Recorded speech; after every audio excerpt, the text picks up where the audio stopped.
Hola, buenas tardes a todos. Bienvenidos a una nueva charla. Bueno, vamos a empezar con la charla de hoy. En el tema de hoy, los temas que vamos a ver en estos días, son un poco, entre comillas, aburridos. Son interesantes, no dejan de ser interesantes, pero son un poco aburridos porque vamos a estar viendo partes de historia, vamos a ver vamos a tratar de ver, porque no es fácil tampoco descubrir de forma clara y absoluta históricamente y arqueológicamente, no hay muchas cosas que se han perdido, que no está todo definido. Entonces, vamos a tratar de entender cuáles fueron las 70 naciones que salieron, entre las cuales se repartieron la tierra, que salieron de Noah, ¿verdad? Y de sus hijos, de sus 3 hijos, cómo se repartieron la tierra, quiénes fueron esas naciones y en qué se convirtieron a lo largo de la historia. ¿Por qué es importante esto? En un momento nos va a parecer bastante aburrido porque salen nombres, lugares, cosas que no conocemos realmente, pero las vamos a seguir escuchando, leyendo y van a seguir apareciendo a lo largo de todas las escrituras. Si no entendemos quién es quién en las escrituras, se terminan no entendiendo las profecías, no entendiendo la historia que se desarrolla a lo largo de las escrituras, se terminan diciendo cosas como, por ejemplo, qué malo que es Yahweh que mandó matar a los cananeos, porque la persona que lo dice no tiene la más pálida idea de quiénes eran realmente los cananeos. Nosotros lo sabemos, dentro de todo, es una de las cosas más conocidas por todos, ¿no? Pero gracias, Maidale. De cualquier manera, hay muchas otras menciones, muchos otros nombres. Vamos a escuchar coaliciones de reyes que se unen, sobre todo la parte del Antiguo Testamento, la parte donde más se mencionan todas estas personas, y para poder entender todas las cosas que suceden y que van a seguir sucediendo hasta llegado hasta la época de Mashiach, y después más adelante también hasta nuestros días, porque es lo que tenemos que ver en qué se ha convertido todas esas cosas. Necesitamos justamente aprender estas bases. Entonces, les sugiero que guarden, digamos, por así decir, guarden el material para volver a usarlo a lo largo de las escrituras, porque van a tener que volver atrás y decir, ese dónde estaba, porque no me acuerdo. Y es bastante lógico, nos va a pasar a todos, es así. No es cuestión de que se aprendan todas estas cosas de memoria, porque no lo podemos hacer. Buenas tardes, Blanca, buenas tardes, Laura, bienvenidas. Entonces, hoy vamos a hablar específicamente de Shem, que es el antepasado de los pueblos del medio y del este. Vamos a ver un poco cómo fue el reparto y todo. Shem significa nombre, básicamente, ¿sí? Por eso que los judíos dicen siempre Hashem, ¿no? El nombre, le dicen a Yahweh, como una cosa maravillosa, algo tan amoroso y tan personal, de decirle el nombre a una persona, a un individuo, ¿no es cierto? Hola, Mariel, buenas tardes. Entonces, Shem significa específicamente nombre. Es el hijo mayor de Noah.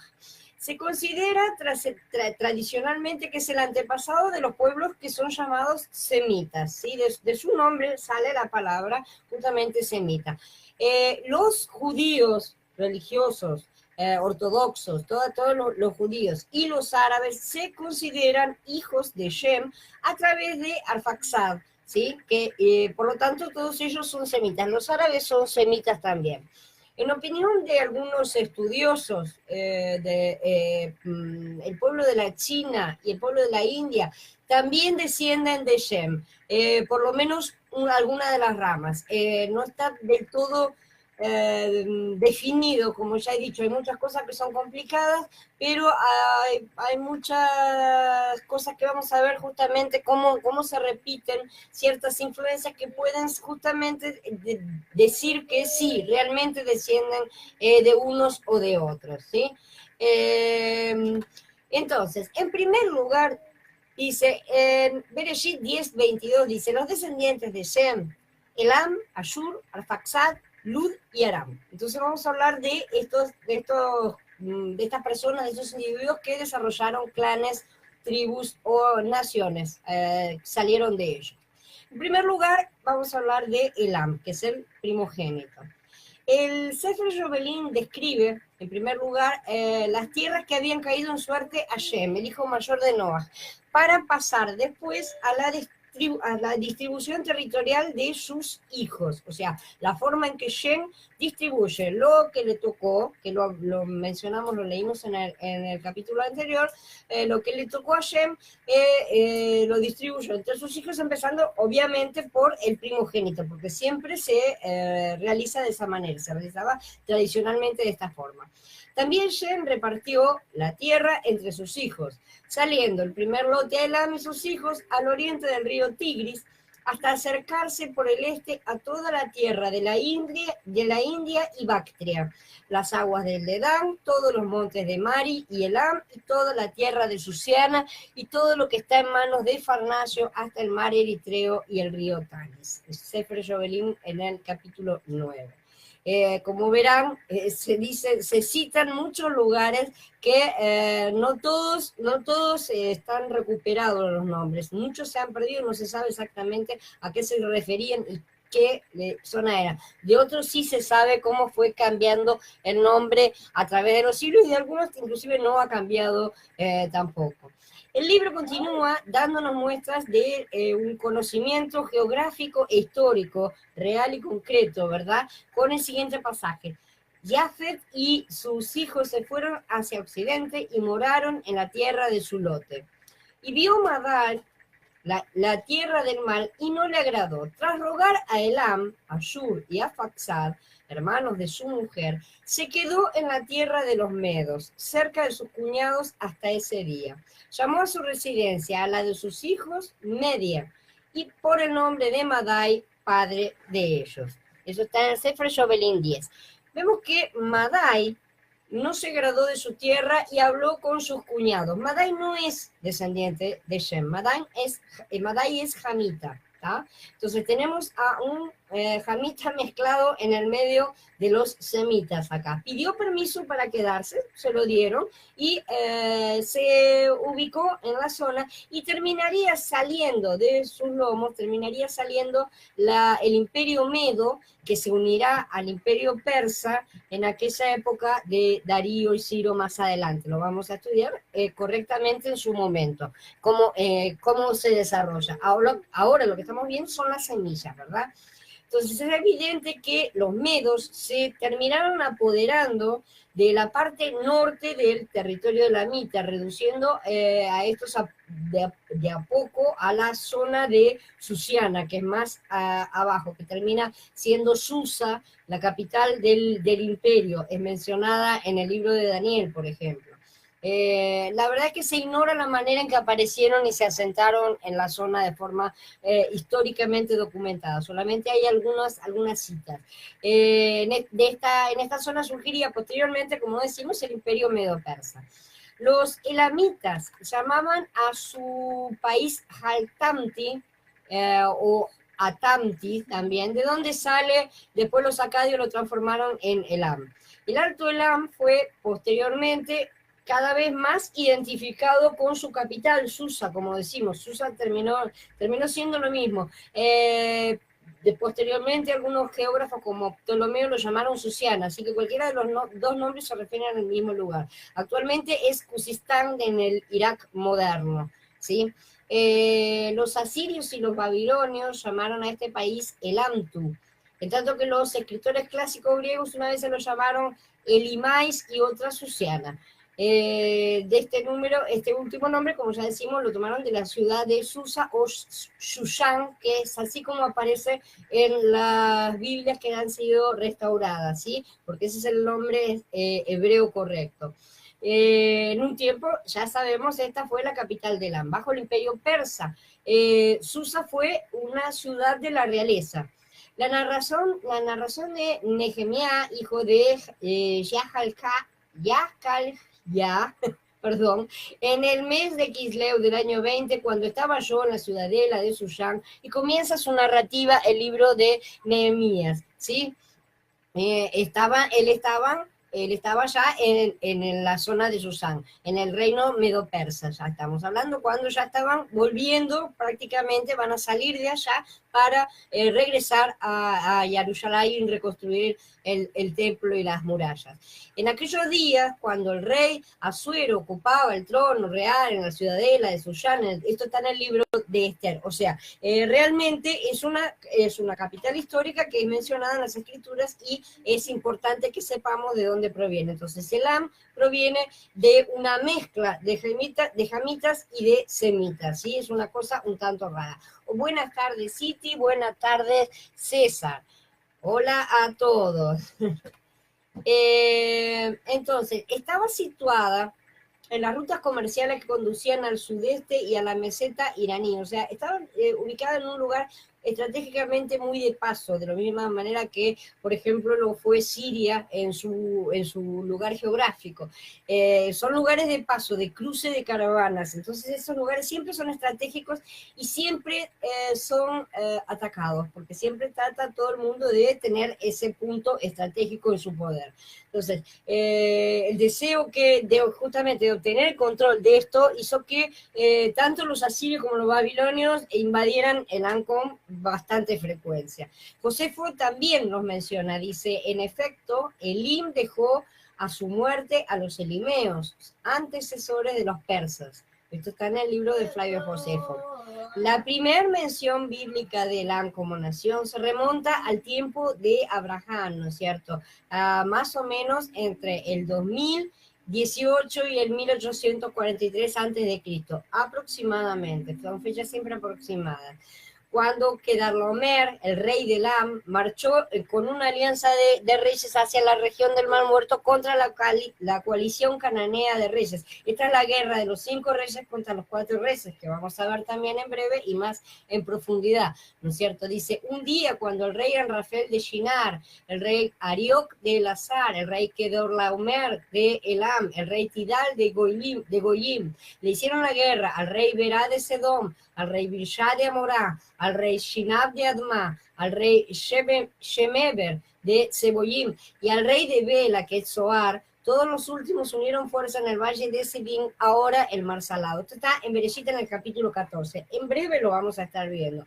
Este tipo de cosas, cuando lo leemos la primera vez, cuando agarramos la Biblia y leemos la primera vez, yo no sé lo demás. Yo la primera que agarré la Biblia, si conocía 10 nombres, era mucho. Entonces, la cantidad de nombres que se caen por todas partes de la Biblia, como acabamos de ver, en 3 pasukim nada más, cada rey con su reino, son un montón de nombres que no nos dicen nada, a menos que estudiemos un poco de dónde proviene cada uno y por qué se unieron unos contra otros, ¿verdad? Porque es importante todo esto y va a estar relacionado con Nimrod, con un montón de cosas, lo vamos a ir viendo a medida que avanzamos. Kedorlaomer también aparece como jefe de la alianza, ¿verdad? De esta alianza que estamos mencionando, y como el rey que había tenido la autoridad sobre los reyes cananeos que se lo pusieron y que él va y derrota, ¿sí? Está en Bereshit 14, como decimos. Una campaña como esta, es que es un viaje en el cual, de más o menos unos 3.200 kilómetros, ¿sí? Estamos hablando a caballo, y en parte a pie, porque no todos en un ejército andaban a caballo, entonces gran parte del ejército andaba a pie. Estamos hablando de una caminata de 3.200 kilómetros, no era tan incomún. En aquellas épocas se realizaban realmente este tipo de campañas de forma bastante normal y siguieron realizándose a lo largo de toda la historia, así que no es una cosa muy loca pensar que cruzaron todo ese espacio solamente para enfrentarse con algunos que se habían rebelado y no querían pagar más los impuestos, ¿no es cierto? La historia confirma que a principios del segundo milenio antes de Cristo, hubo un periodo de dominación elamita en la región mesopotámica. Un oficial elamita tomó Larsa, una ciudad importante, que ya vamos a mencionar también, que se encontraba junto al Éufrates, al norte de Ur, ¿no? De Ur de los Caldeos, y colocó como rey a su hijo Narad-Sim. Después viene Hammurabi, que puso fin a este periodo del poder elamita en Babilonia, ¿sí? Hammurabi fue un rey sumamente importante. Nabucodonosor, después de que Hammurabi conquistara Elam en ese momento, ¿no es cierto? Y dio fin al imperio elamita en ese momento. Después resurgiría porque se han estado mezclando durante todo el tiempo y en realidad cuando una civilización conquista a otra, no la eliminan por completo. Y muchas cosas se mezclan en partes de la cultura, se mezclan en cosas de gobierno, de política, de economía, costumbres, todo ese tipo de cosas se absorben, se mezclan, se llevan y se traen. Entonces, no es del todo que se elimina un grupo contra otro. Entonces, Nabucodonosor primero, que no es el Nabucodonosor que varios siglos más tarde destruyó Jerusalén. Hola Alexander, buenas tardes. Hola Gaby, buenas tardes también. Entonces, Nabucodonosor primero, que no es el segundo, rebajó a Elam a una posición subordinada, pero este pueblo continuó, como estábamos diciendo, relacionado, sobre todo como mercenarios, ¿no es cierto? Siguieron trabajando dentro de Babilonia. Participaron con frecuencia en las luchas por el poder que mantuvieron a Siria y Babilonia a partir del siguiente tiempo, hasta que los emperadores asirios, Sennacherib, que lo vamos a encontrar en la Biblia, y Asurbanipal, que también lo vamos a encontrar, derrotaron a las fuerzas elamitas por Debes y trasladaron a algunos de sus habitantes a las ciudades de Samaria. ¿Sí? Esto es importante porque nosotros lo vamos a encontrar, por ejemplo, en el libro de Esdras, dice, Rehum, el gobernador del distrito, y Shimshai, el secretario, escribieron una carta contra Jerusalén a Artajerjes, el rey, como sigue. De Rehum, el gobernador del distrito, y Shimshai, el secretario, sus otros colegas, los jueces, los oficiales, los Dinaim, los Alfarjelín, los Tarpelín, los Alfarsin, los Arquebín, los Bablín, que son los babilonios, los Ushaniacanim, los de Dagín, los Elamín, las otras naciones, las cuales el gran noble Asnabar removió y asentó en Shomron, que es Samaria, y el resto de ellos del otro lado del Éufrates. O sea, vemos que entre todos los que fueron deportados a Samaria, porque los de Samaria fueron llevados a Babilonia, los otros fueron... Entre todos esos había babilonios, había elamitas, había un montón de personas, porque esa era la costumbre de la época. Sacaban a las personas de un territorio conquistado y los llevaban a otro territorio conquistado, del cual sacaban a la gente de ahí y la llevaban al otro lugar. Entonces, al intercambiar a las personas del lugar, lo que eliminaban era la posibilidad de rebeliones, después de que ellos salieran y se volvieran a sus casas dejando algunos gobernadores, ¿no es cierto? Entonces, de esa forma, desarraigaban a las personas y generaban el primer movimiento ecumenista de la historia de la humanidad, ¿verdad?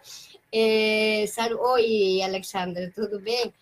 Ahí, entonces, a los israelitas, entonces, en este movimiento que tenemos, donde elamitas, babilonios y de otros lugares semejantes van a parar a Samaria y de ahí se mezclan con los pocos pobres que habían quedado en la tierra y se generan todos los cruces que van a ser el problema en la época de Nehemías y de Esdras, y todo lo que genera la separación completa entre el reino de Israel y el reino de Yahudá, porque cuando el reino de Yahudá regresa, se considera puro al lado de lo que era el reino mezclado ya completamente de Samaria. Lo que había quedado había sido una mezcla total y absoluta, a pesar de que los judíos cuando regresaron no estaban tan puros como ellos consideraban.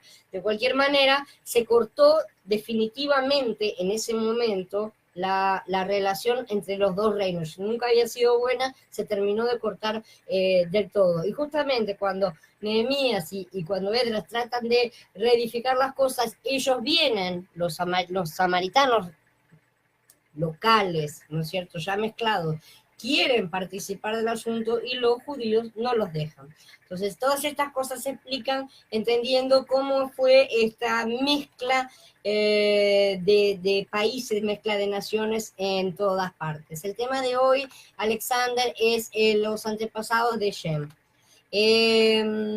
Entonces, los descendientes de Shem, perdón.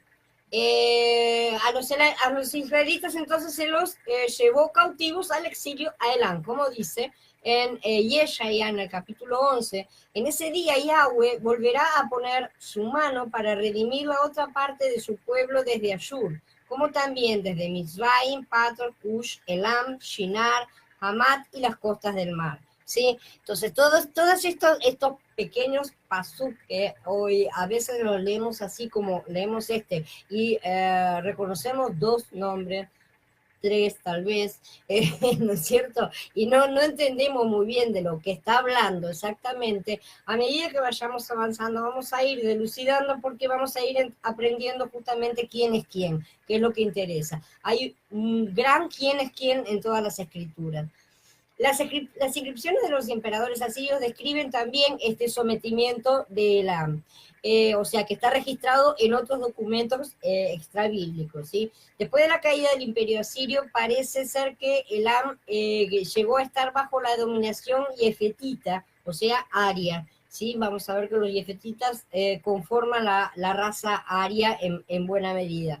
Se cree que varios siglos antes los medos y los persas se habían asentado en la meseta iraní y bajo Siaxar los medos lucharon contra los babilonios para derrotar a Nínive, que era la capital de Asiria.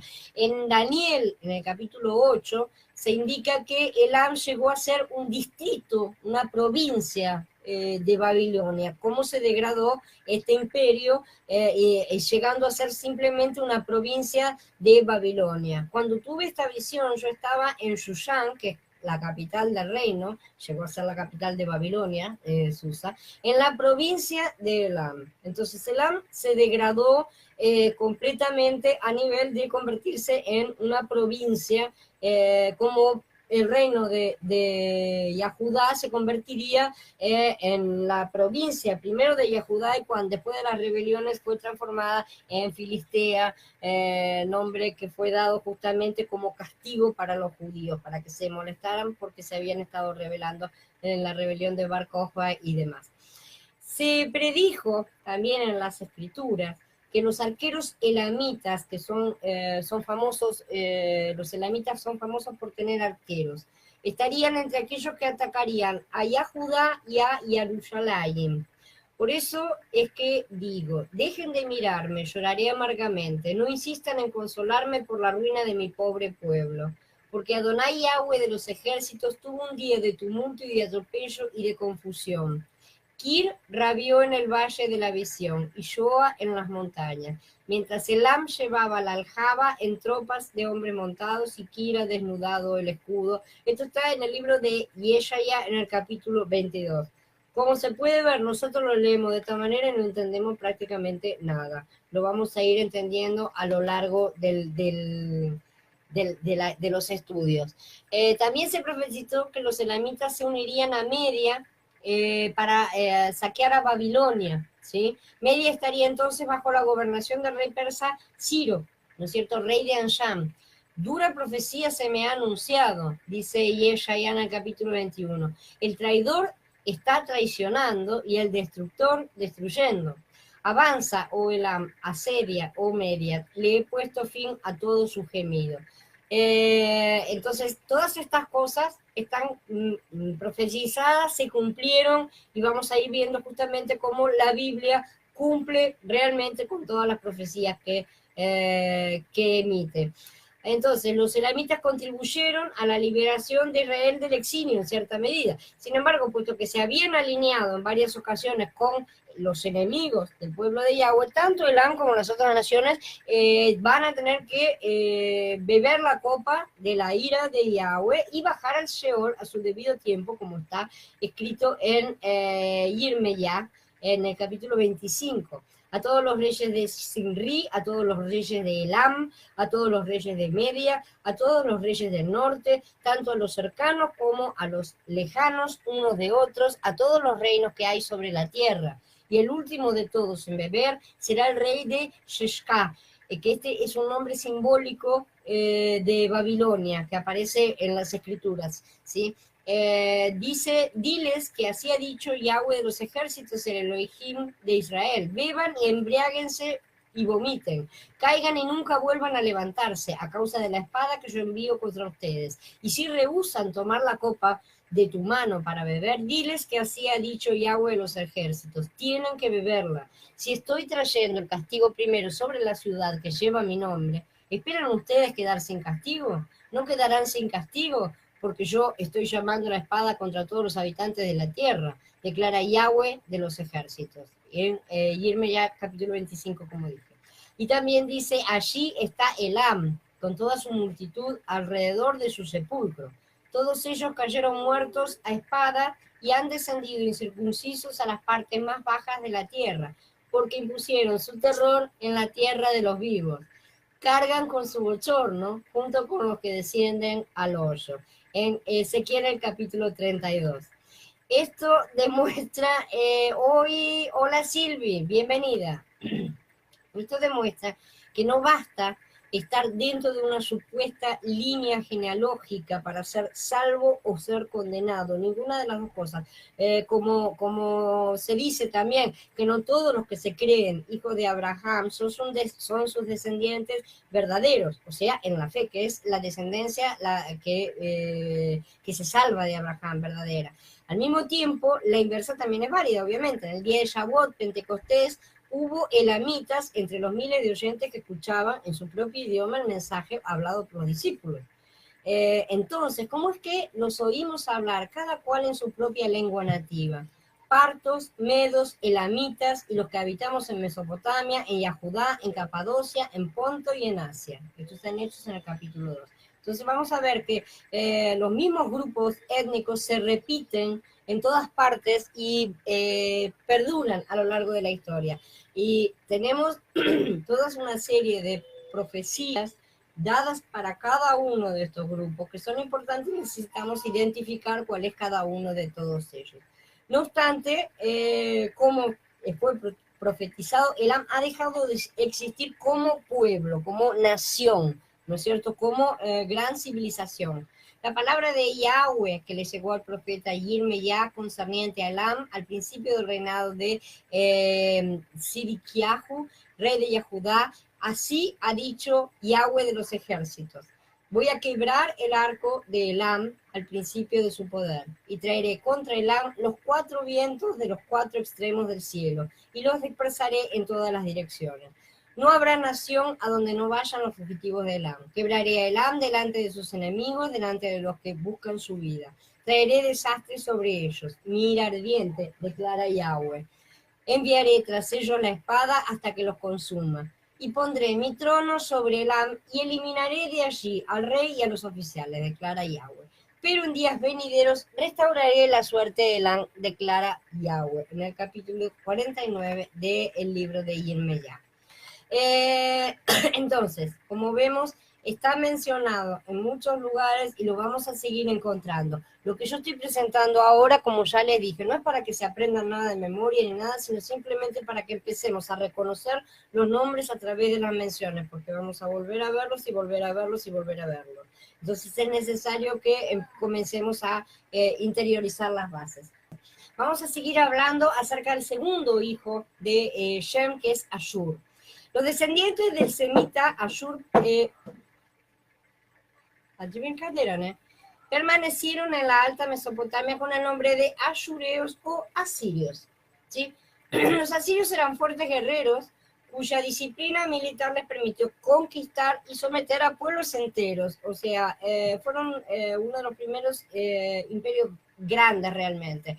Los despojaban de su riqueza, desterraban a la clase dominante de los vencidos y los suplían con adeptos de su régimen. Ellos fueron los inventores de este traspaso de gente de un lugar al otro, como ya mencioné. Entonces, los asirios no solo desterraban a los vencidos, sino que además los esclavizaban y los vendían, ¿no? Como esclavos. Fueron ellos los que inventaron realmente la esclavitud, fueron los primeros. Fueron los que desterraron e hicieron desaparecer de la faz de la tierra a las tribus perdidas de Israel en su momento.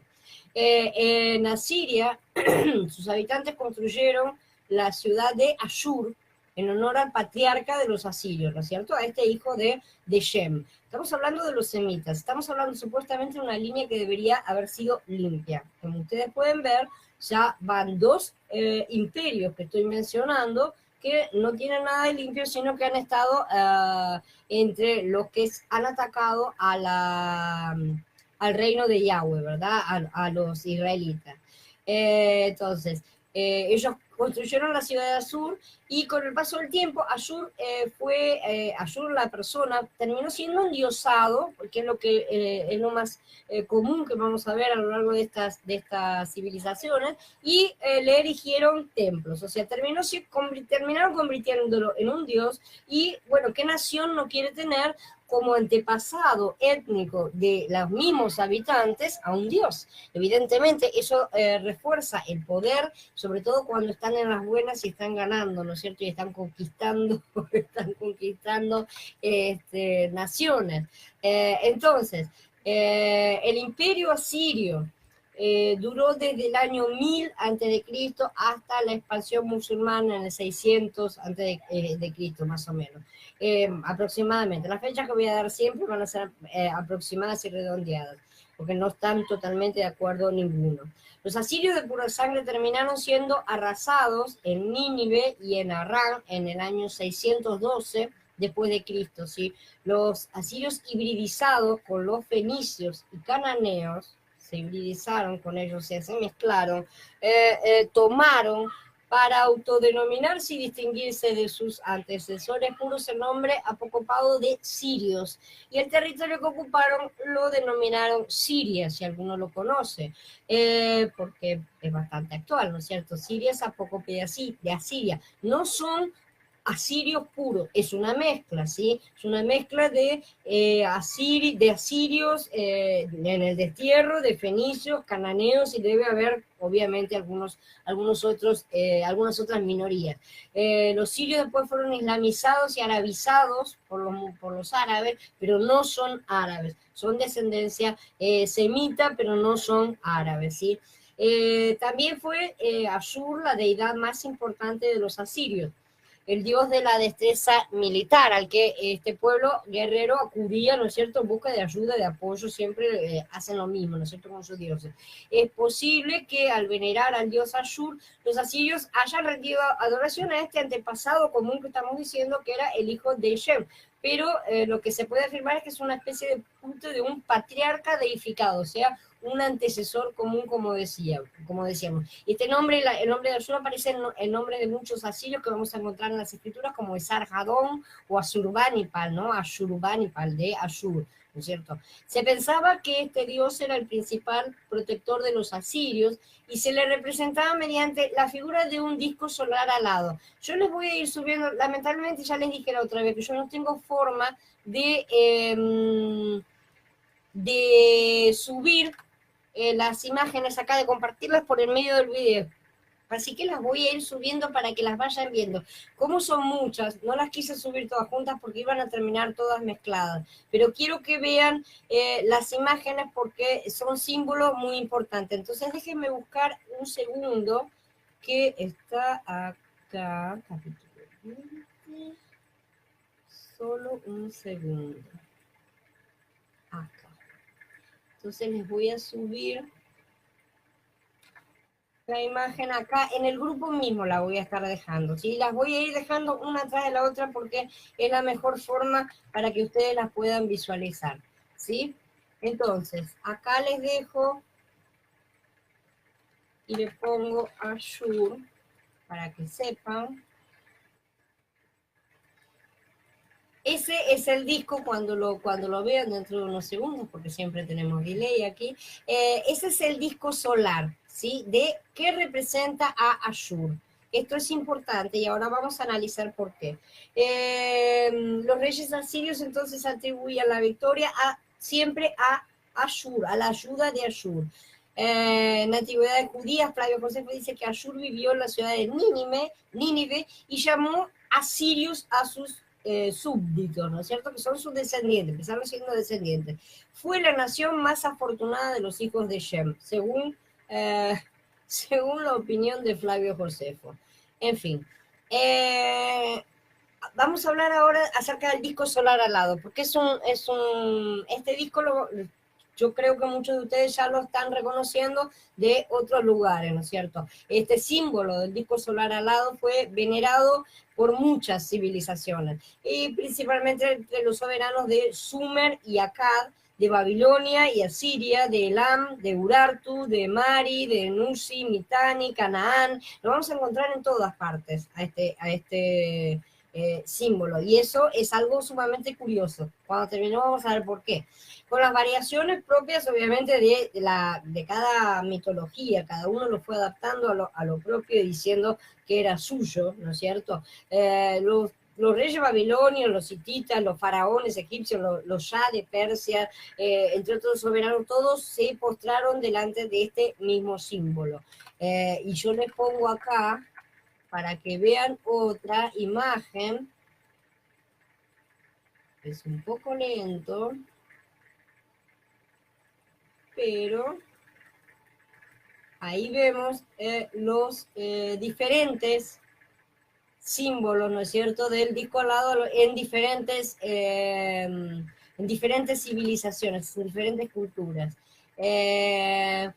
El principal símbolo del zoroastrismo que va a surgir más adelante es el Farabahar, sí, que es esta especie misma de disco alado, muy similar al anterior. En el actual zoroastrismo, porque el zoroastrismo sigue siendo vigente, sigue siendo una religión persa, ¿no es cierto? El Farabahar se interpreta como un recordatorio del propósito principal personal de la vida, ¿no es cierto?, que es vivir de forma que el alma progrese hacia la unión con el Ahura Mazda, que el Ahura Mazda es el dios superior de los persas, ¿no es cierto?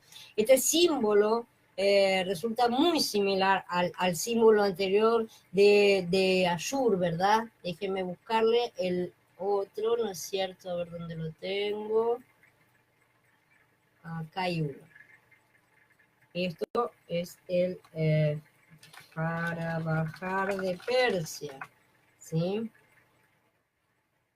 Entonces, el símbolo es muy similar, pero la única diferencia que hay es que uno tiene el torso encima del círculo y el otro está metido adentro. Es la única diferencia que tiene, además de que tiene una especie de tren de aterrizaje con esas dos ramas, esas dos cosas que tiene ahí al costado que el otro no lo tiene.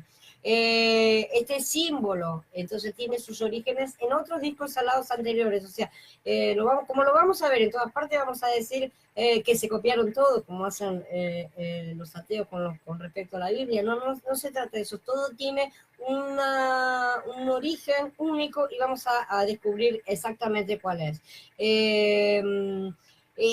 La Jura es la traducción persa del védica Asura, ¿sí? En los Vedas hindúes el nombre es Asura, que es una variación evidentemente de Ashur, ¿sí?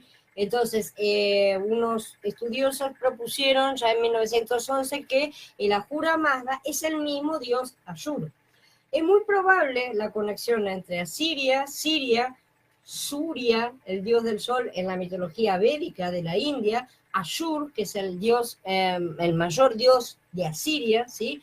Asura, que es una deidad demoníaca que existe en el hinduismo, y Ahura. Todos estos términos están relacionados con el sol, ¿sí? Entonces, estas cosas son importantes. La comparación del zoroastrismo con la religión india también es útil para comprender su significado, porque estas dos religiones tienen cada una un dios llamado Mitra por los hindúes y Mitra por los iranios. Los dos son un dios solar, ¿no es cierto? Más aún, Mitra, el iranio, proviene de la palabra persa mir, que significa sol. De Mitra vamos a hablar más adelante en su momento justo, porque si no es demasiadas cosas todas juntas, pero como ustedes pueden ver, todas las cosas están demasiado relacionadas. Más tarde les sugiero a todos que entren en el site cuando esté postado ya el post completo y vean las imágenes, porque no se las voy a subir todas acá, porque si no es un lío también. Pero vean las imágenes porque van a reconocer un montón de símbolos que son sumamente, para los que han estado estudiando los Illuminati, son sumamente reconocibles. Aparece en estelas del templo de Marduk en Babilonia, aparece en una imagen esculpida de Gilgamesh, del cual vamos a hablar también. Los hititas también tenían una deidad llamada Teshu, que significa el que sopla el viento, por eso era un dios de las tormentas, un dios del viento, del aire, ¿no es cierto? Relacionado estaba con los vientos, el trueno, el rayo. Y se le apodaba también Taru o toro, ¿no es cierto? Y al igual que los griegos, los hititas representaban también algún tipo de culto al toro. El culto al toro también lo vamos a ver más adelante. Y al igual que Júpiter o Zeus, Teshub es representado como dios del trueno y del rayo montado sobre un toro y tiene siempre este símbolo del disco alado a su lado, ¿no es cierto? Lo vamos a encontrar en diferentes esculturas, tablillas, ¿no es cierto? Y también grabados. En la mitología egipcia tenemos a Ra, el gran dios anónimo, ¿no es cierto? Dios del cielo, dios del sol, que no tenía una representación exacta, excepto la de un disco solar alado. Es la manifestación de la luz solar, ¿no es cierto? Su símbolo era justamente este que se llamaba el Aten, es el disco celestial representado por el globo alado. Entonces también lo encontramos en muchas representaciones de templos y en grabados, y por ejemplo en la parte superior del templo de Edfu hay un disco solar alado que está flanqueado por dos cobras, no es el único, hay muchos. El símbolo es una representación, como ya dijimos, en el mismo sentido de lo que era para el zoroastrismo, es el símbolo de la ascensión del alma a la divinidad, ¿sí? Ahora recuerden, porque se trata de dos serpientes que están enrolladas, que las vamos a ver en breve. Con la ayuda de la serpiente, de la sabiduría y del conocimiento, entre comillas, subían las almas a la divinidad, ascendían a la divinidad, que es lo que siempre han estado buscando. Esto mismo está representado en la mayoría de los templos porque era un símbolo de protección, así que se encuentra en muchísimos lugares. Entonces, estas representaciones son muy antiguas, como por ejemplo la de los sumerios. Los sumerios, la imagen de la serpiente alada nos remite enseguida también a la serpiente emplumada, Quetzalcóatl. Un minuto, disculpa. Asiria no es Siria, vamos a ver si nos entendemos. Las cosas no se transforman en países, o sea, no se sale un país, no se saca un país y se transforma en otro, ¿sí? Los pocos sobrevivientes de Asiria emigraron y se transformaron en parte en sirios porque fueron mezclados con cananeos y con fenicios. Entonces, no es Asiria se transformó en Siria. Asiria fue destruida como nación, fue completamente destruida, pero siempre hay sobrevivientes en todas las destrucciones, siempre hay pequeños remanentes y muchos consiguen emigrar escapando, ¿no es cierto? Entonces, bueno, ¿dónde se refugian? ¿A dónde van esos remanentes, esos pequeños grupos?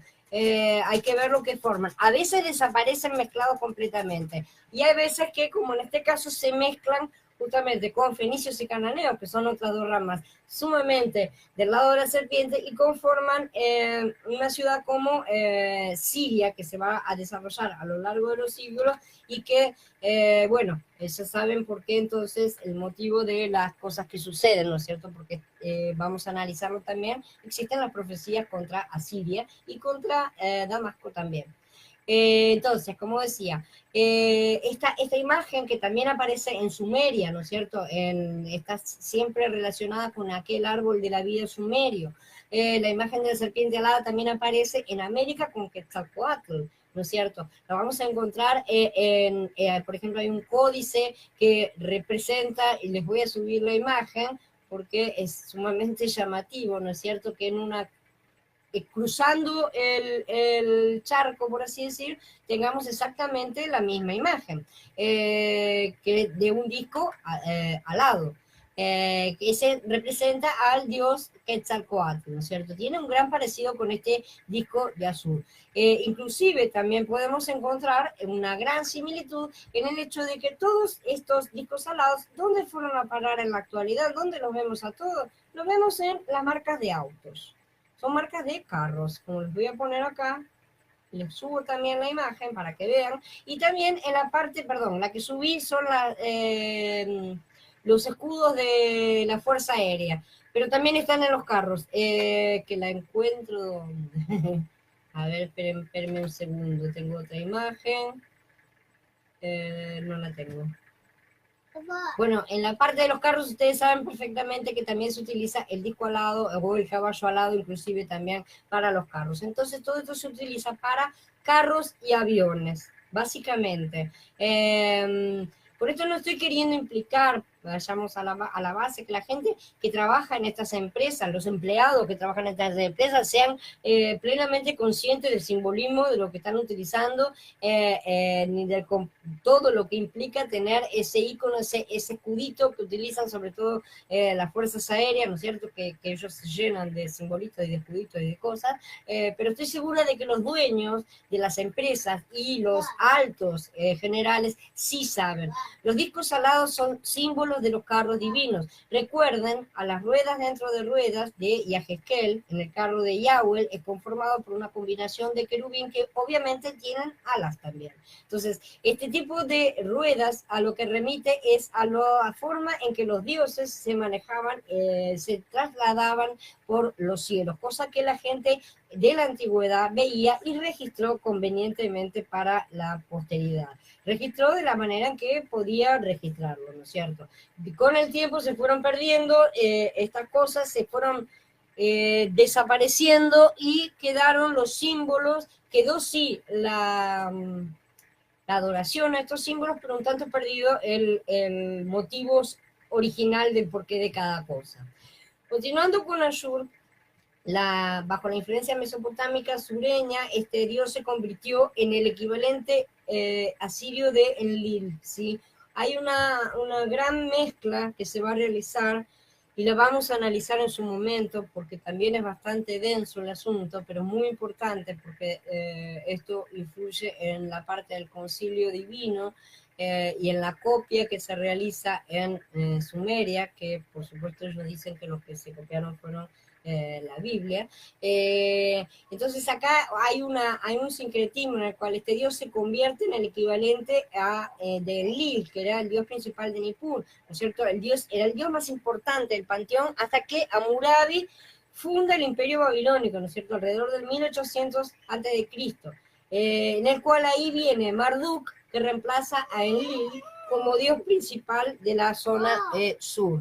A los inicios del imperio paleo-babilónico, disculpen una vez más, la cosa de hoy está agitada y mezclada. Me dice Gaby, los sumerios tenían también una representación solar, ¿no? Sí, ya mencioné que está al lado normalmente del árbol de la vida de los sumerios, en el cual aparecen siempre dos entidades, generalmente dos reyes y dos entidades que pueden tener cabeza de buitre, cabeza pueden tener parte de pescado, eso nos vamos a ver en breve también, son los Apkalu. normalmente están en ese tipo de representación. Y arriba aparece Sim, el disco alado, de los sumerios mismos. Entonces, durante los periodos de la conquista siria, como el imperio asirio de Shamshi Adad, que es en el 1810 más o menos, o sea, fines de 1800 más o menos, el imperio asirio medio y el imperio neoasirio, porque tienen partes, se dividen en partes, la propaganda imperial asiria proclamaba siempre la supremacía de Ashur, declarando que los pueblos conquistados habían sido abandonados por sus dioses. ¿Sí? Esto es una constante de lo que Asiria hacía, y lo vamos a ver con Sennacherib, ¿verdad? Cuando aprieta, ¿no es cierto?, cuando hace toda aquella declaración delante del pueblo que está asediando delante de Jerusalén, y grita y habla en hebreo para que la gente del pueblo entienda, y justamente una de las cosas que dice es que conquistó todos los pueblos y habían sido, evidentemente, ya que él ganaba, habían sido abandonados por sus dioses. Ese era el concepto, ¿no es cierto? Mi Dios es el que ganó, entonces mi Dios es el más fuerte que tu Dios, y tu Dios fue derrotado, o tu Dios te abandonó por algún motivo. Entonces, cuando Asiria conquistó Babilonia en el periodo sargónico, pues, al principio prácticamente, estamos hablando del siglo 8, 7 a.C., ¿no?, del Sargón II, y no del primer Sargón, ¿sí? Que el primer Sargón está enseguida después del diluvio, lo vamos a estudiar en su momento.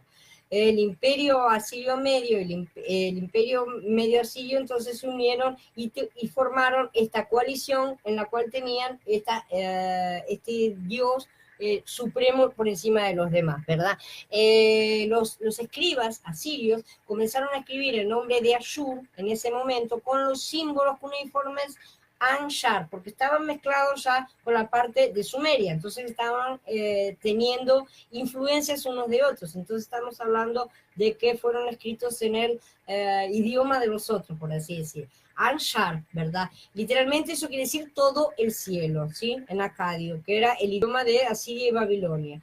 La intención parecía, o sea, apuntaba a que fuera Ashur el supremo del panteón babilónico, ¿no es cierto?, donde tenía Anshar, que era todo el cielo, y Kishar, que era toda la tierra, precedían incluso a los reyes conquistados, ¿no es cierto?, de Enlil y Ninlil, ¿sí? Por lo que en la versión asiria del Enuma Elish, que es el mito de la creación nacional babilónica, que también vamos a estudiar en estos días, no aparece Marduk, el dios principal de Babilonia, sino que aparece Ashur o Ansar, quien es el que mata a Tiamat y crea el mundo.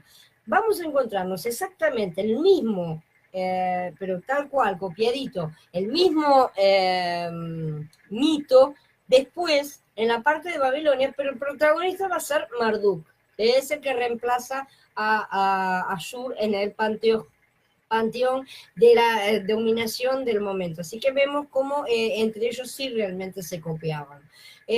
Porque reivindicaban, tenían que reivindicar el mito de la creación, porque al reivindicar el mito de la creación, la parte más importante es que ellos estaban colocando a sus propios antepasados en el lugar de los creadores. Sus propios dioses eran los creadores, había un Noé, o sea, un Noaj, cada uno tenía, era el propietario de Noaj, había nacido dentro de su linaje, y los hacían, los convertían en los sobrevivientes del diluvio dentro de su propia tribu, lo cual les daba una cierta supremacía sobre los demás. Todas las naciones han hecho lo mismo exactamente a lo largo de todas las superposiciones que han tenido unas con otras. Entonces, los asirios eran terriblemente crueles, ¿sí? Sobre todas las cosas. La simple mención de Asiria asustaba, helaba la sangre de cualquier habitante que supiera de lo que se estaba hablando. De hecho, en el libro de Jonás, dice que cuando este profeta recibió la comisión divina de predicar el mensaje del juicio a Nínive, que es la capital asiria, salió huyendo en la dirección opuesta, ¿verdad? Se fue a otro lado. Está en el libro de Jonás, en el capítulo 1. Es probable que lo haya hecho por la sanguinaria reputación de los asirios, ya que tenía que ir a predicarles en su medio, ¿no es cierto? Ahora bien, ¿por qué tenían esa fama?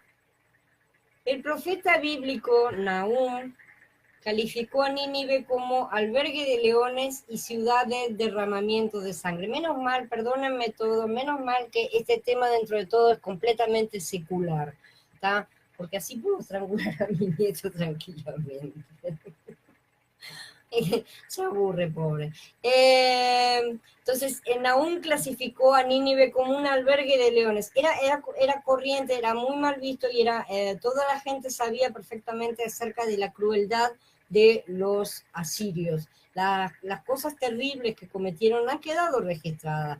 Hay un libro en el que muestra cómo Asurbanipal II describe el tono jactancioso que dispensaba a sus enemigos, que fue además registrado en relieves en piedras, ¿no es cierto?, en estelas, en las cuales muestra cómo desollaban vivos a los prisioneros.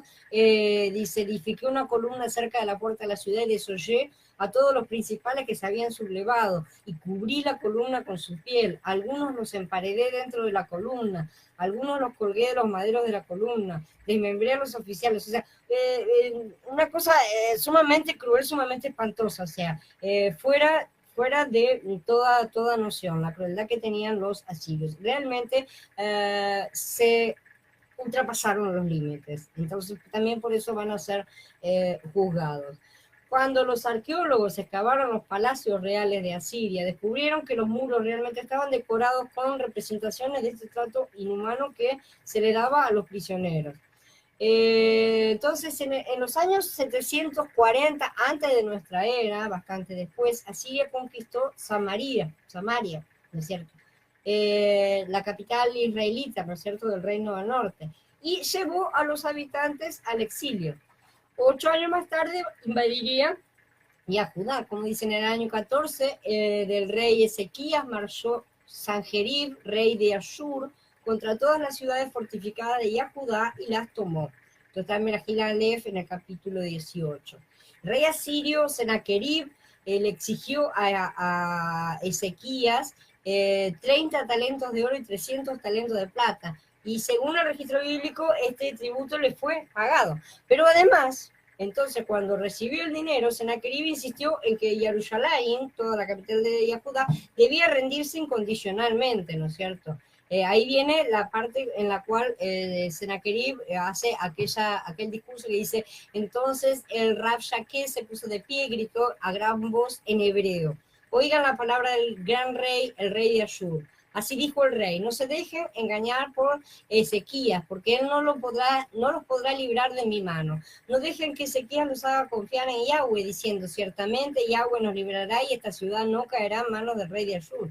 No escuchen a Ezequías, porque así ha dicho el rey de Ashur, hagan la paz conmigo y ríndanse a mí, y comerá cada uno de su vid y de su higuera, y beberá cada uno de las aguas de su pozo, hasta que yo venga y lo lleve a una tierra como la de ustedes, llena de granos, de vino, llena de tierra y de villas.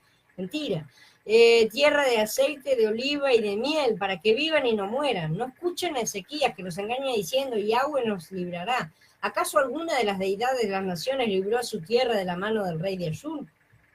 ¿Dónde están las deidades de Hamat y Arpad? ¿Dónde están las deidades de Sefarwayim, de Gená, de Iwá? ¿Acaso libraron estas a Shomrón de mi mano? ¿Cuáles entre todas las deidades de estas tierras libraron sus tierras de mi mano para que Yahweh libre a Jerusalén de mi mano? En Melahim Bet, en el capítulo 28.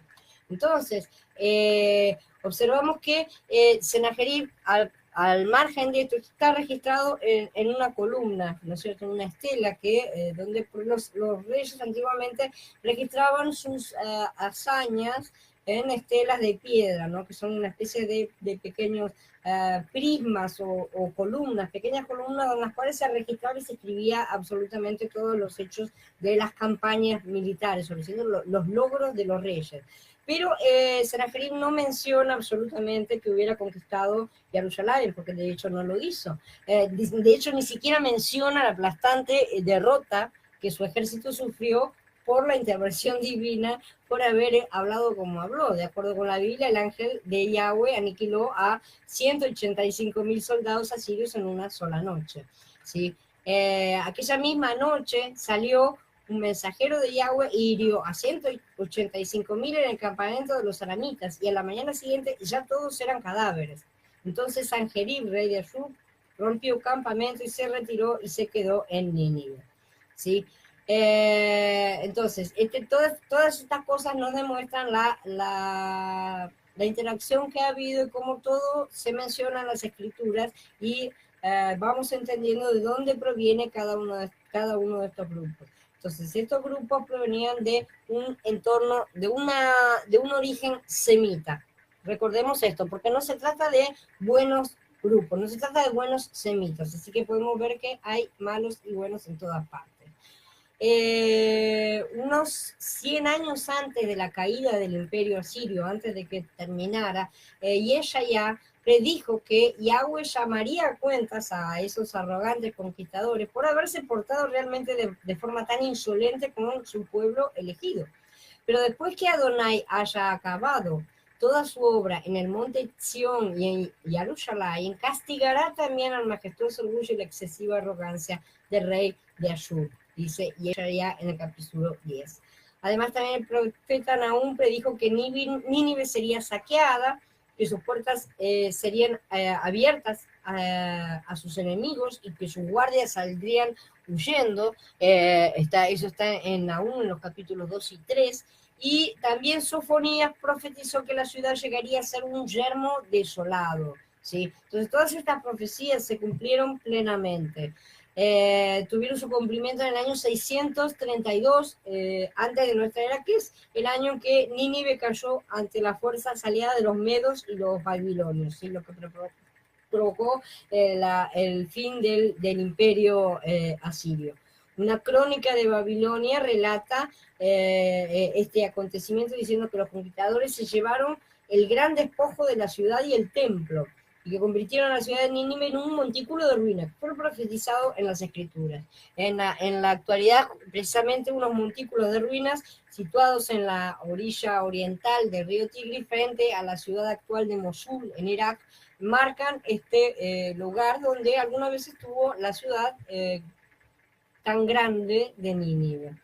Entonces esta destrucción de Asiria contribuye al cumplimiento de las profecías bíblicas. Vamos a ver cómo se cumplen todas plenamente, de forma completa. La palabra de Yahweh es eficaz, lo que dice sucede. Esa es la diferencia justamente con las cosas que, las mentiras que dicen la contra, digamos, y el problema que tenemos hoy es que hemos perdido el conocimiento de todas estas cosas, y cuando vienen unos loquitos que nos dicen un montón de pavadas, que repiten como loritos, porque tampoco tienen la menor idea de lo que están diciendo, y no tienen fuentes a las cuales recurrir, no tenemos las armas para discutirles y decir, no, querido, no es así. Mira, agarremos el libro de historia y veamos cómo son las cosas de verdad, ¿no es cierto? Entonces, todas estas cosas se cumplen de forma absolutamente plena.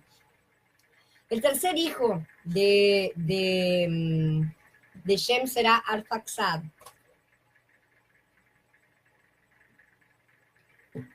Los descendientes de Arfaxad se desplazaron desde la naciente del río Tigris, desde la base, hasta la baja Mesopotamia. Se fueron desplazando, ¿sí? Del nombre de Arfaxad se desprende el nombre de su descendencia, que son los arpaxadeos, ¿no es cierto? No tienen un nombre tan diferente del de su antecesor.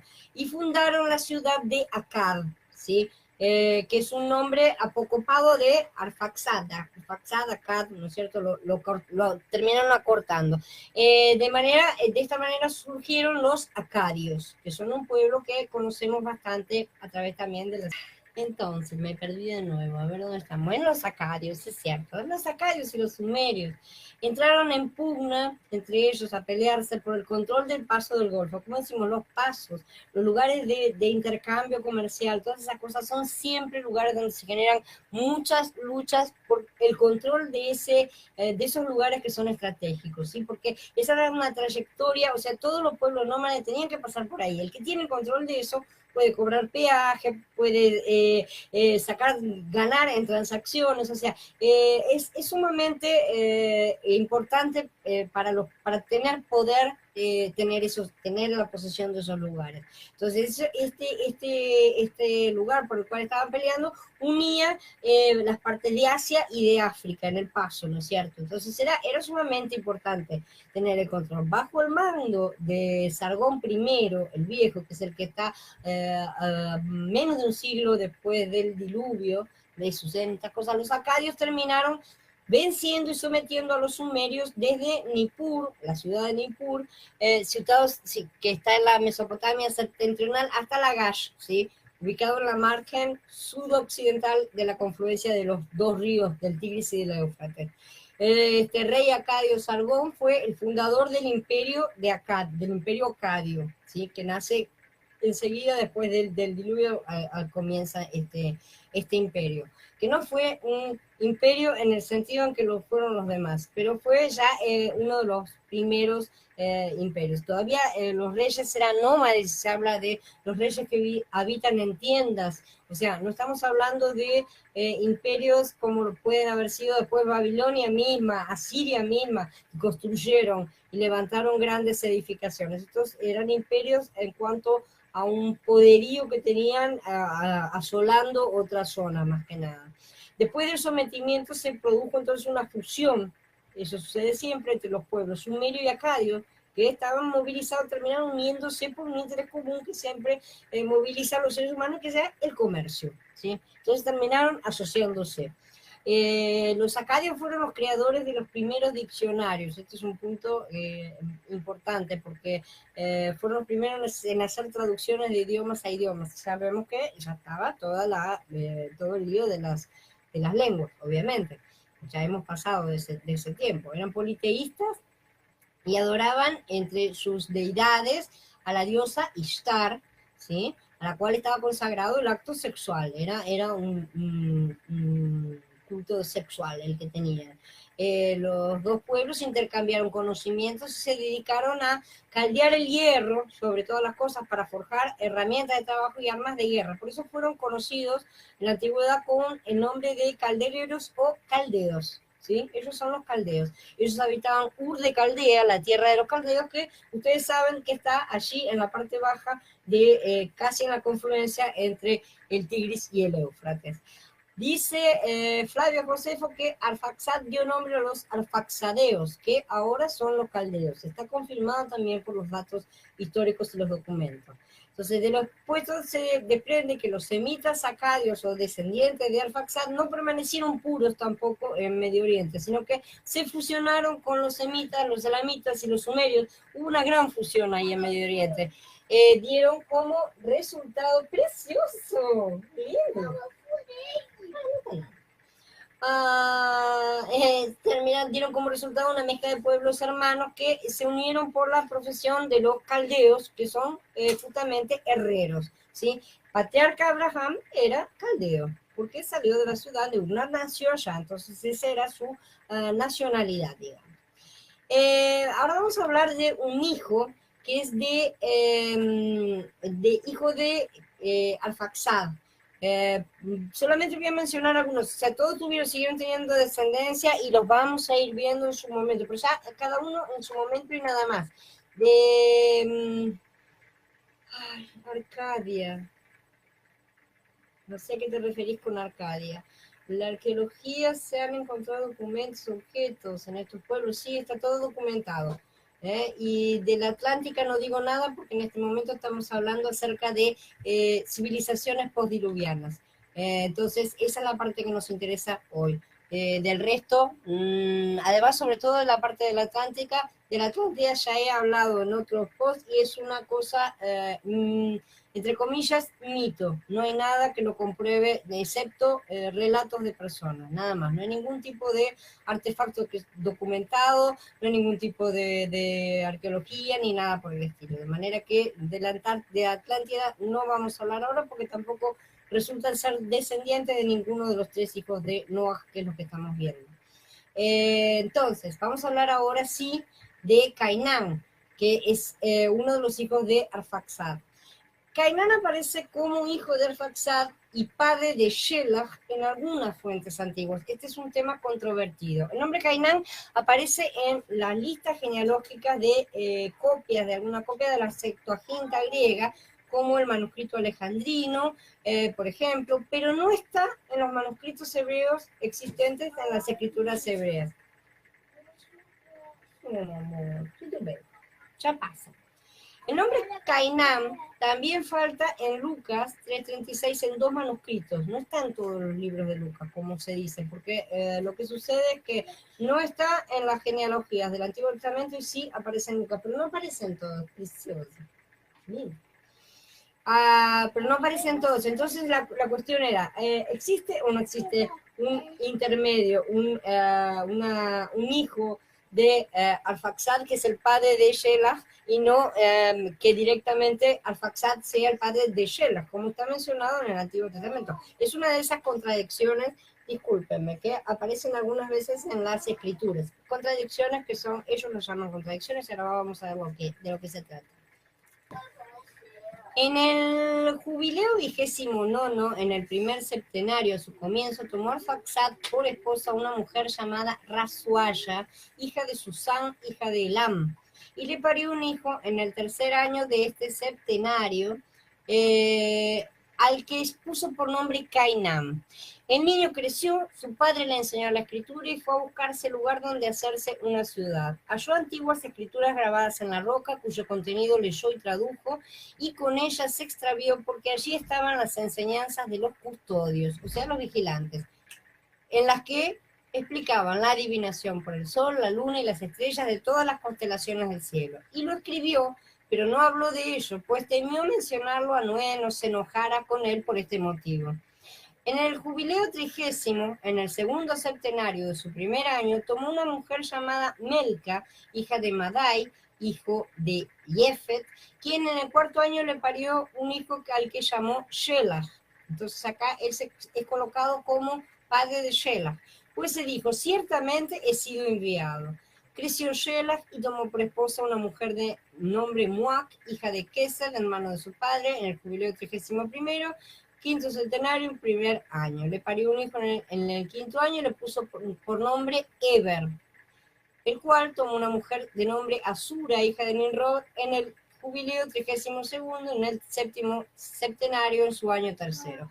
En el sexto año le parió un hijo al que llamó Faleg, pues en la época en que nació, los hijos de Noah comenzaron a repartirse la tierra, por la que lo llamó su nombre de Faleg. Como podemos ver, se trató de un personaje que encontró aparentemente aquellas controvertidas columnas de Tot, también llamadas columnas de Set, pilares de Adán, la que ya vimos antes, los pilares de los hijos de Lemech. O sea, tiene muchos nombres en la historia, pero se tratan de las columnas que contenían la antigua sabiduría de los vigilantes, ¿sí? Eso ya lo vimos en otras charlas. El gnosticismo siempre se las atribuyó a Tot o a Hermes Trismegisto, que según la teoría de Hislop, Hermes Trismegisto sería uno de los nombres que habría recibido Cush, hablando del primer Hermes, porque sabemos que Hermes Trismegisto fueron 3 personajes separados en la historia. Y así, entonces, tal vez podemos ver de dónde procede la confusa relación entre los descendientes de Ham y los de Jefet, ¿sí? Sobre todo en cuanto al uso de las artes ocultas en sociedades secretas que son solo para iniciados. Cainán fue semita, pero ciertamente no del lado bueno, evidentemente, ya que por algo su nombre ha sido excluido de alguna genealogía, como condena a los impíos en el Salmo 109, que dice que sus nombres sean borrados en la próxima generación. Por algo ciertos nombres desaparecen y no son mencionados en las listas. Así que si encontró a la fuente de aquellos antiguos conocimientos y la reflotó y la llevó nuevamente a la luz, con lo cual hizo caer a tanto, se comprenderá cómo ese nombre fue borrado de las escrituras. El cuarto hijo, a este hijo lo nombro como hijo de Arfaxad, que se supone, pero como ya les digo, existe una controversia en cuanto a las escrituras. Denme un segundo. Esto no va a poder ni ser editado, este video, esto es un horror. Entonces, el cuarto hijo de Shem fue Lud. De este hijo no se saben demasiadas cosas, pero tiene algunos puntos que son importantes. Los descendientes de Lud fueron reconocidos desde la antigüedad bajo la común denominación de Ludus, ¿sí? Por sus parientes semíticos, ¿no es cierto? Los llamaban de esa forma. En general, los Ludus o Ludios se les reconoce la paternidad de los pueblos lidios con D, no son los libios de África, son otro grupo que vamos a ver dentro de poco, pero es de origen jamita. Los pueblos de Lidia estaban en la parte de Turquía, que después se transformaron también en parte de Sardes por el Mediterráneo, ¿no es cierto? Se establecieron en las islas de Córcega, Sicilia, Cerdeña, ¿no es cierto?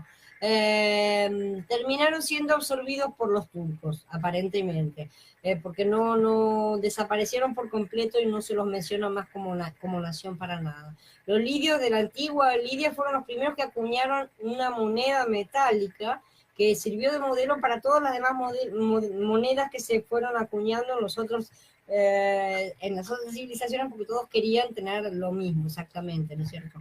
Entonces, Creso, que fue el más afortunado monarca de la antigüedad, fue rey de Libia. Se dice rico como Creso, porque fue un rey que se supone era riquísimo, tenía grandes, enormes riquezas, ¿sí? Y se dice rico como Creso, es un proverbio, y era el rey de Libia justamente. Josefo también identifica a los descendientes con los lidios o lidios, ¿no es cierto? O lidos, ¿no es cierto? Que en su libro, ¿no es cierto? Dice Lud fundó a los ludos, que ahora son llamados lidos.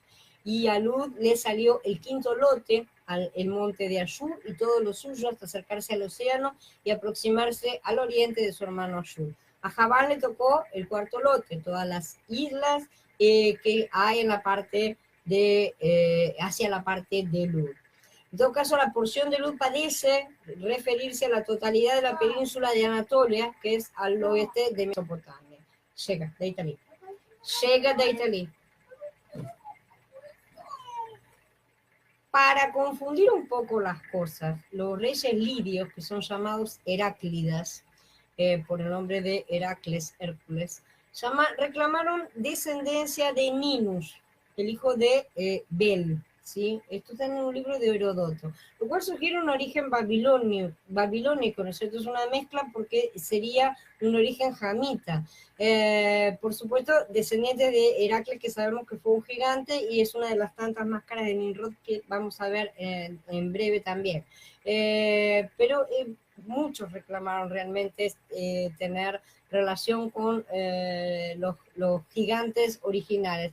De manera que esto no es del todo descabellado. Sin embargo, resulta muy interesante porque en esta península tenemos el monte Nemrut, que está situado en la cordillera al sur de Turquía, cerca de la localidad de Adiyaman. Es un lugar donde se encuentra un antiguo complejo que fue construido por el rey de Comagene, Antíoco primero Teos, o sea, el rey Dios, ¿sí? Este rey Antíoco, que gobernó Comagene en unos 70 años antes de Cristo, antes del año 0, ¿no es cierto? Era un rey bastante inusual. Bien, este rey Antíoco proclamó ser descendiente de Alejandro Magno por parte de su madre, la Odisea, y del rey persa Darío el Grande, por el lado del padre Mitrídates, con lo cual intentó unir la rama persa y la rama seleucida macedonia, porque ya no era el imperio griego de Alejandro, sino que ya se había dividido en las 4 partes, ¿verdad? La dinastía comagena duró hasta unos 70 años después de Cristo, o sea, después del año 0, ¿no es cierto? Cuando la región Naif ya fue incorporada como provincia romana en el Imperio de Vespasiano.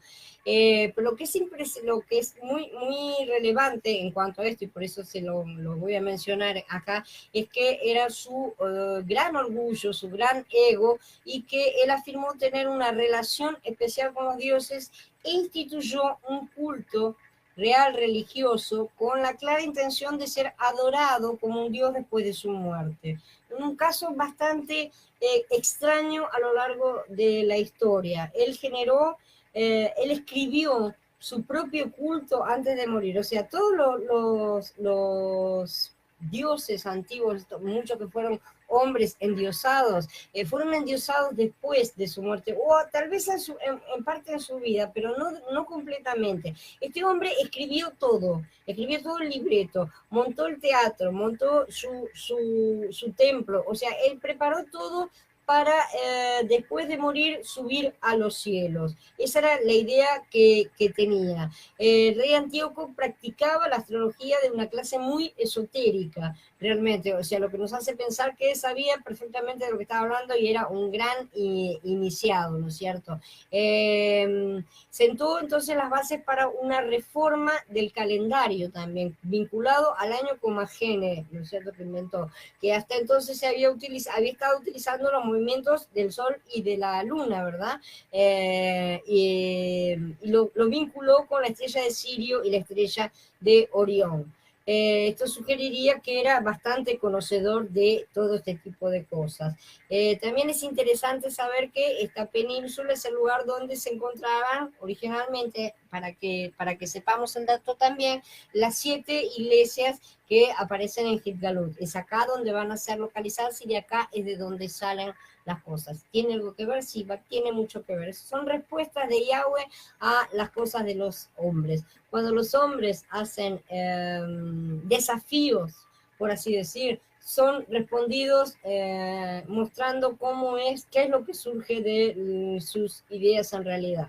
De ese lugar que Antíoco pensaba que iba a salir un gran culto a sí mismo y a los otros dioses, ¿no es cierto?, que él coloca a su lado, que genera grandes estatuas y todo lo demás, lo que surge son las primeras semillas de los creyentes en Yahshua. Antíoco encargó la construcción de un santuario religioso completo en una montaña de unos 2100 metros, donde la gente pudiera ir y orar.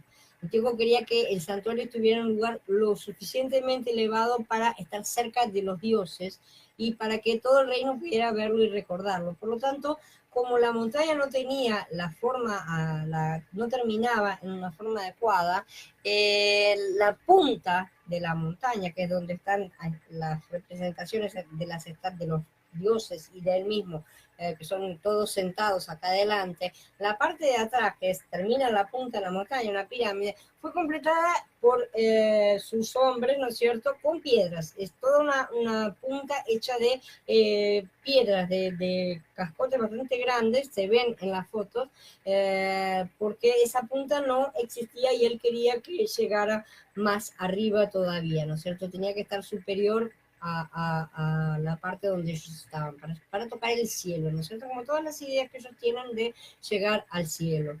Entonces él llamó a este lugar de Hierotesion, que es la morada común de todos los dioses junto a los tronos celestiales, significa en griego, ¿no es cierto?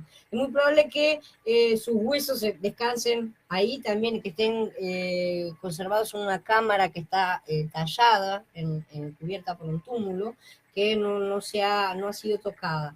Existen unas gigantescas estatuas en este lugar que están flanqueadas a cada lado, están las estatuas de los dioses y del propio Comagene acá en el medio, y están flanqueadas por 2 águilas y 2 leones, un águila y un león de cada lado. El león es Aslan. El nombre Aslan es el mismo nombre que se ha dado, que le fue dado al león las crónicas de Narnia, para que se sepa. El nombre Aslan es un nombre antiguo de una deidad antigua. No hay nada que sea dado porque sí en las cosas.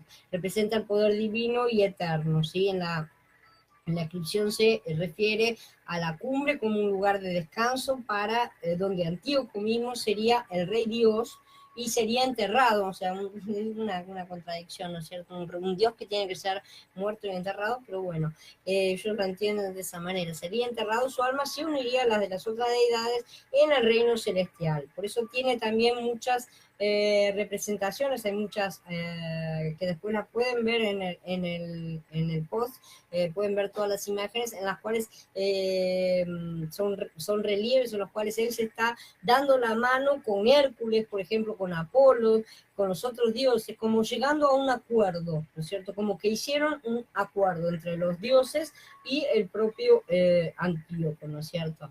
Y están, bueno, todas las estatuas están ahí ubicadas y está Apolo, que es Mitra también, es una forma de Mitra, es una forma de Helios, de Hermes también, vamos a verlo después en todas las sincronizaciones, en todas las mezclas que se hacen. Tique, que es la diosa de la fortuna, Zeus también está, Antíoco y Hércules, que Hércules viene siendo Marte, Ares, que es el dios de la guerra también. Entonces, eso en todas las mezclas que hacen, ¿no es cierto? Todas estas fusiones han sido representadas en este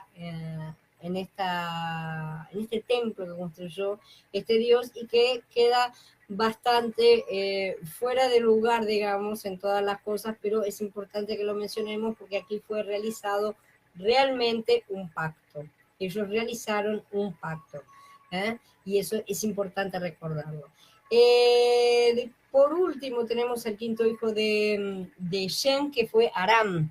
¿Sí? Los primitivos descendientes del semita Aram invadieron Mesopotamia, ocuparon la región ubicada al sudeste del Éufrates, entre la primitiva Siria, Caldea, las tierras de Canaán, hasta la región ocupada por los árabes en la península arábiga, ¿sí? Después se convirtieron en comerciantes, básicamente, comerciantes internacionales, o sea, comerciantes nómades, ¿sí? Desde el siglo X al siglo V antes de Cristo más o menos. Los arameos siempre estuvieron como nómades, básicamente. No permanecieron puros completamente, sino que se hibridizaron, se mezclaron con los otros pueblos del Medio Oriente en sus viajes, porque también tenía algo de inevitable eso, ¿no es cierto? Se la pasaban viajando de un lado para el otro y evidentemente establecieron contacto con muchas otras culturas. Viajaban desde Egipto hasta la India y desde el Mediterráneo hasta el Golfo Pérsico, o sea, cubrían absolutamente todos los espacios. Entre estos pueblos que atravesaron las tierras de Arán se cuentan los camíticos cananeos morreos, los camíticos cushitas, misraimitas egipcios y los camíticos fenicios, ¿no es cierto? Y entre todos ellos terminaron mezclándose y conformando lo que sería, lo que en la actualidad sería la Siria. Son todos pueblos que terminaron siempre en la misma confluencia, en la misma mezcla que ellos mismos hicieron. Los egipcios y los fenicios fueron entregando su sabiduría a los arameos. La lengua aramea terminó convirtiéndose justamente por esto de estar controlando, de estar siendo lo que estaban llevando adelante y atrás todo el comercio.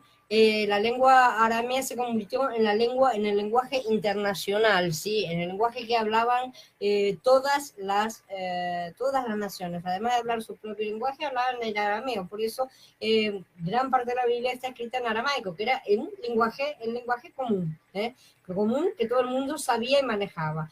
Desde la época de Alejandro, los arameos permanecieron sometidos bajo el dominio helénico y asimilaron en gran parte el estilo de vida y las corrientes filosóficas griegas.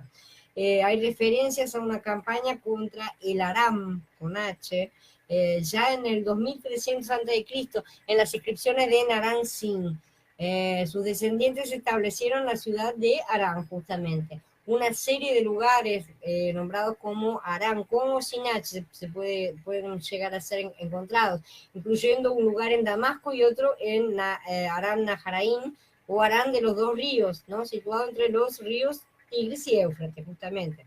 Aram y sus 4 hijos, que fueron Uz, Hul, Geter y Mash, constituyeron 5 de las 70 familias postdiluvianas, ¿no es cierto? Y sus descendientes fueron los arameos y los sirios, como decimos.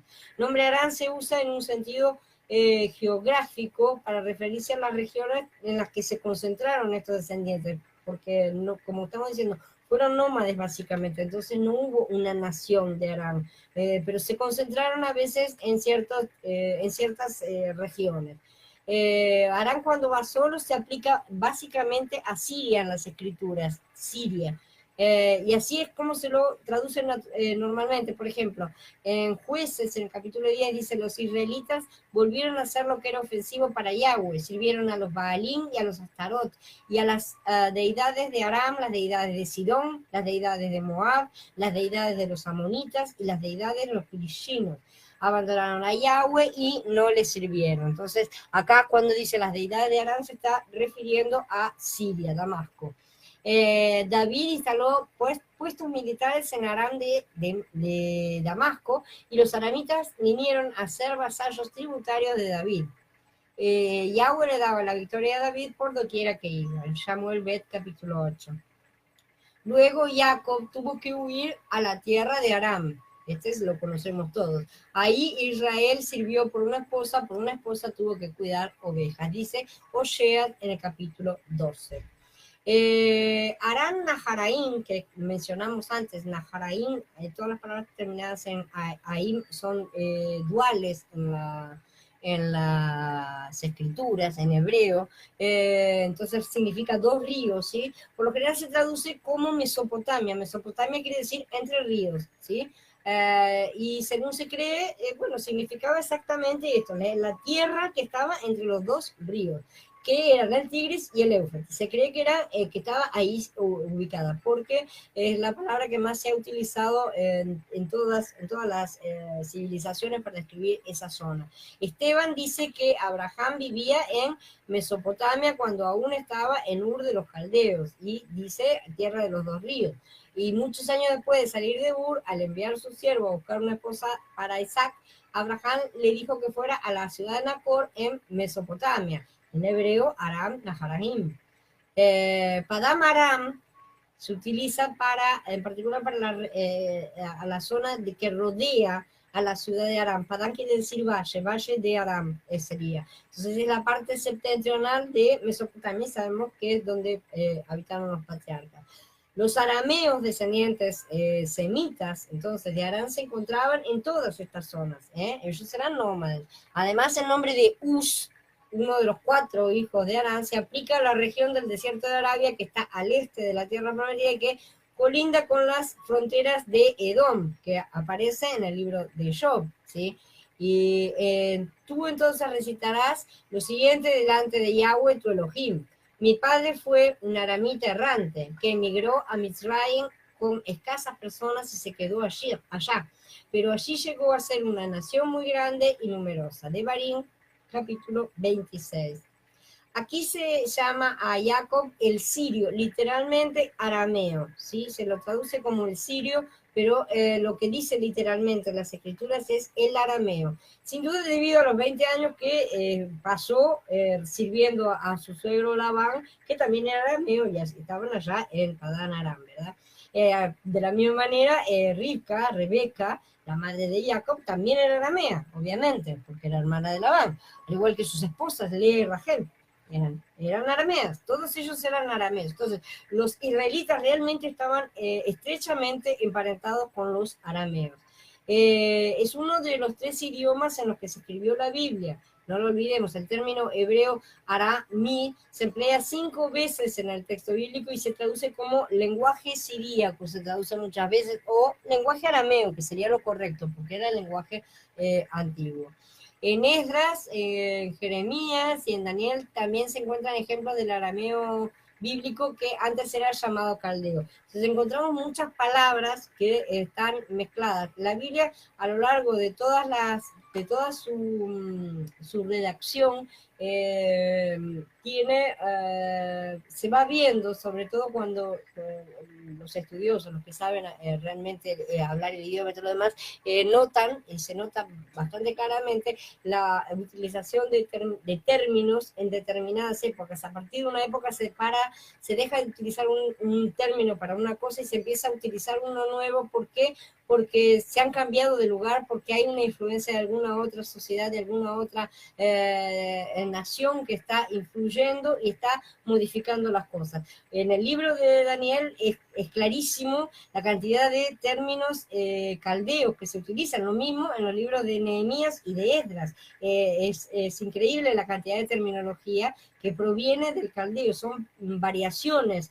Muchas palabras son parecidas a las del hebreo, pero no son exactamente las mismas. Entonces, ahí tenemos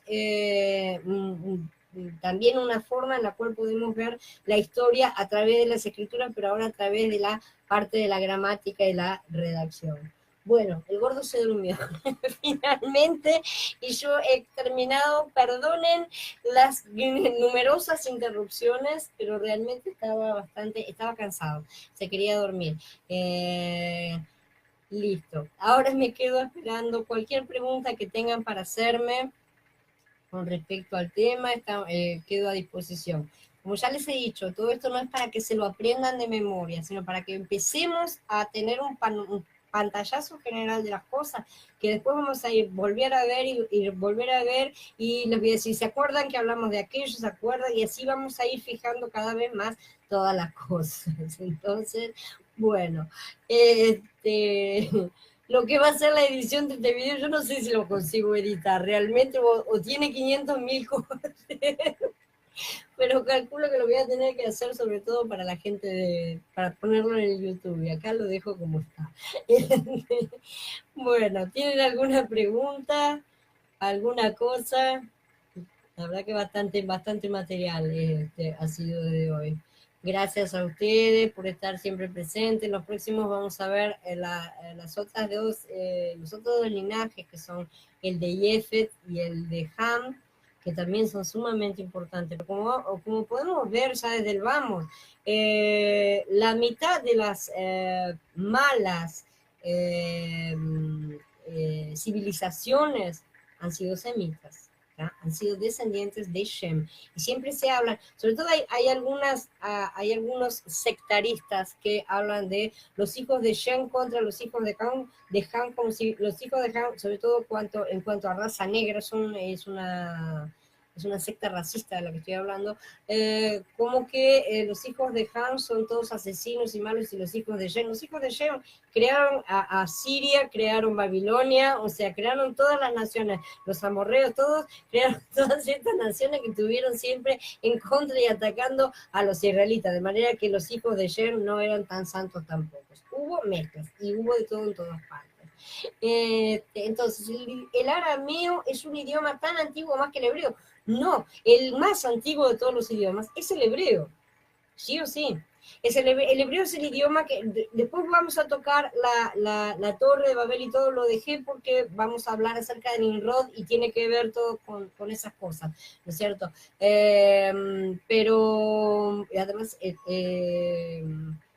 bueno, porque el reparto de las tierras necesitaba desarrollarlo todo para que podamos entender un montón de cosas que vienen justamente en ese tema. Entonces lo puse ahora a esto. Pero el arameo es posterior, todos los idiomas son posteriores al hebreo. Y el único que quedó hablando el idioma original fue Eber, según las tradiciones, porque se negó a participar en la construcción de la Torre de Babel. Esas son tradiciones extrabíblicas, la cual no quiere decir que no tengan algo de verdad, pueden tenerlo tranquilamente.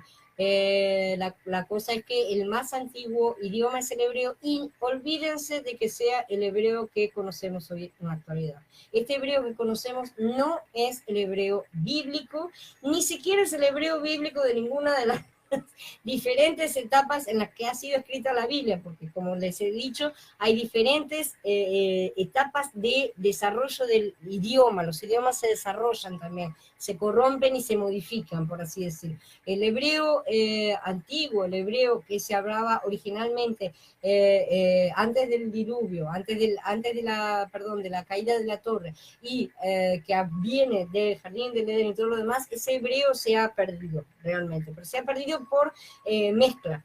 No es que se ha perdido porque se haya eliminado, confundido como los demás.